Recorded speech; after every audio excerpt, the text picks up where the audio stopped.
Whew. This game ended 6 hours ago, and I'm telling you, my heart rate is only just now going back down. I swear, Arsenal are the only team in the world that can make the round of 32 of the Europa League feel like a cup final. And trust me, that is not a compliment, but hey, at least it was entertaining. Oh yeah. I'm not the type of brother to play with. See a lot of people acting like oh yeah. All ball players sounding like haters. We the young kings of this generation, oh yeah. What's up, y'all? Welcome back Pitchside with Parker to another Arsenal review. My bad for having it out a little late, but you know, life gets in the way sometimes. Before we get into the video, be sure to subscribe to the channel if you're new. I do daily soccer content, also a ton of Arsenal content. So if you are an Arsenal fan, this is definitely a place you'll want to be and you'll want to stick around.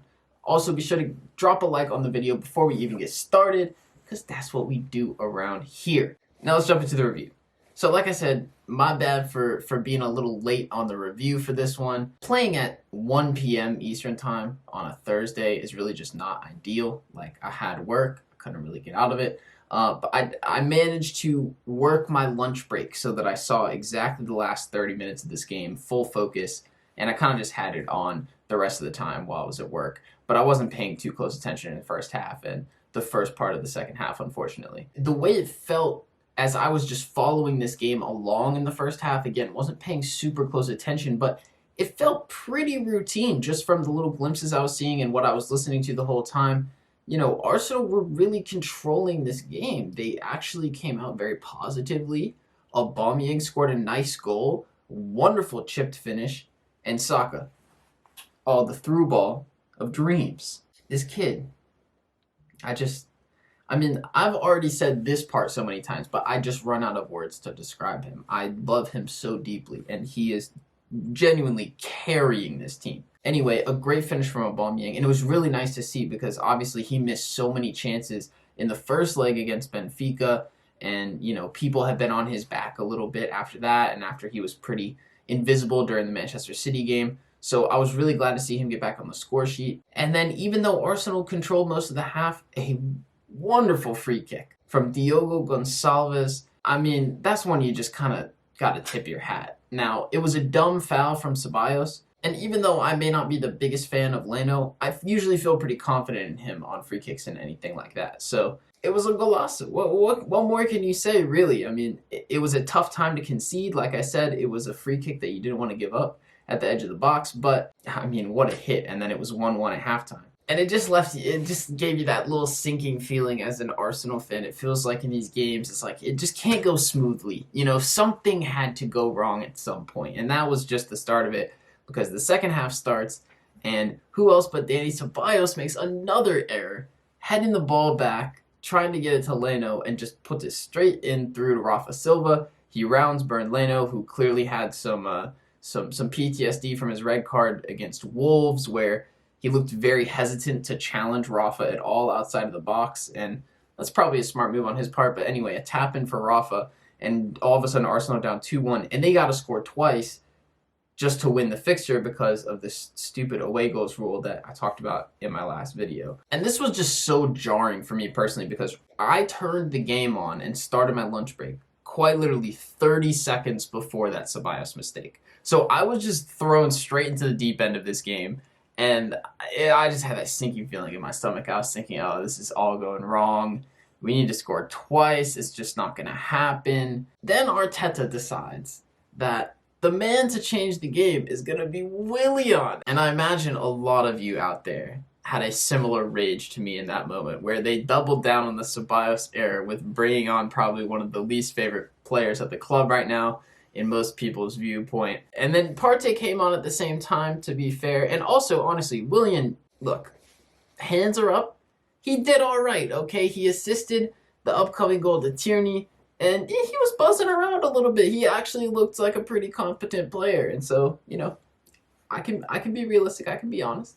But at the time, I was not feeling great. And I got to give so much credit to Kieran Tierney for that goal that he scored, because that was the turning point of this match. To be able to hit back at Benfica within 5 minutes of conceding, that changed everything, because I think the longer and longer it would have gone, the more and more helpless I would have started feeling as an Arsenal fan. And I'm sure that the more the heads would have dropped for the players. But an absolute belter of a strike from Tierney, low across the goal. Not the man you expect to get a goal from there, but look, certainly would take that, and it tied up the fixture. Of course, Benfica would still go through, so Arsenal need another goal. They saved it until very late, but eventually Saka supplies Aubameyang for the winner. Beautiful scenes.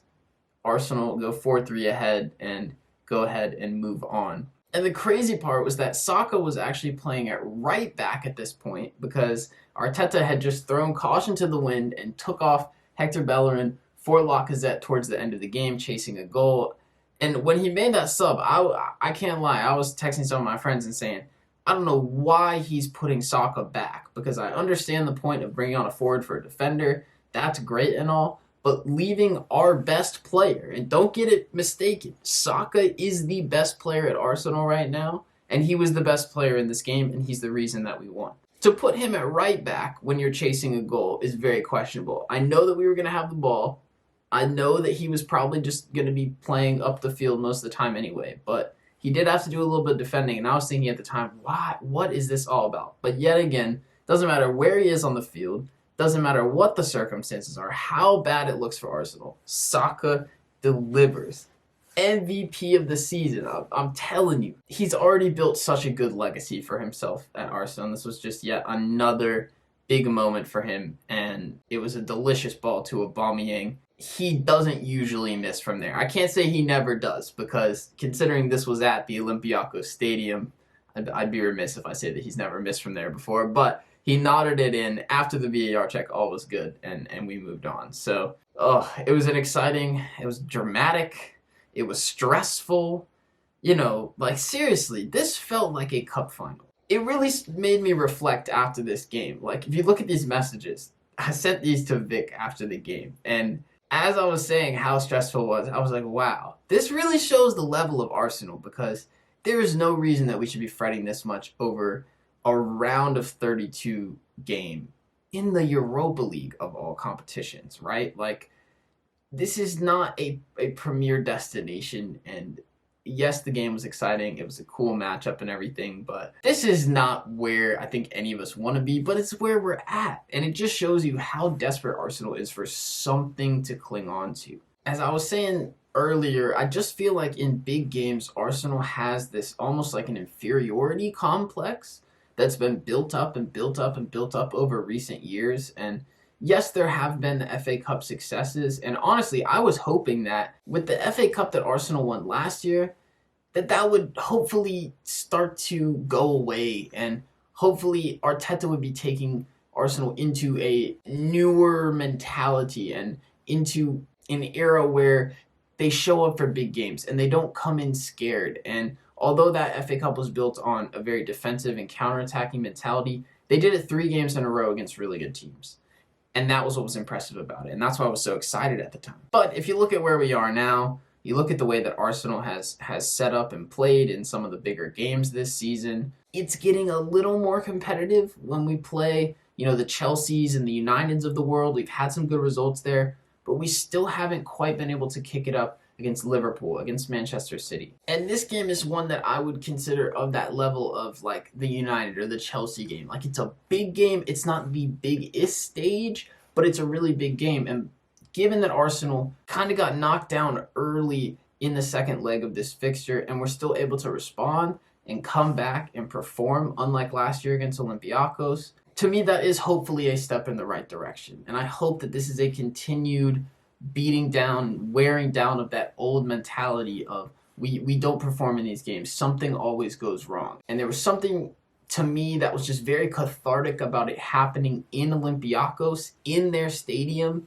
even though obviously that comeback happened at the Emirates last year. It just felt like there was some bad energy around that. Maybe I'm just superstitious, I don't know. But it felt like kind of exercised some demons. Even though we were beating Benfica, it was almost like we were beating that older edition of Arsenal, that edition from last year. And yes, I understand that the position in the league has not changed.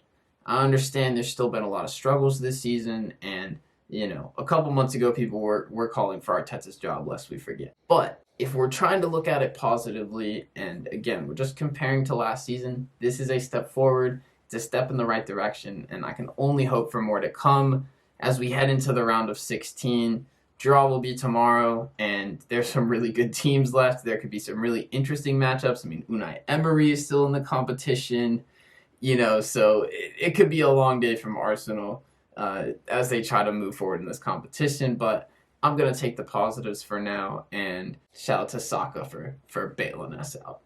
But yeah, that's all for this video. Thank you for checking it out. Be sure to leave a like on this video if you enjoyed it, and subscribe to the channel if you're new around here. I'm posting daily content, and it's not going to stop anytime soon. I promise you that. But yeah, I'm going to get out of here, and I will catch y'all in the next video.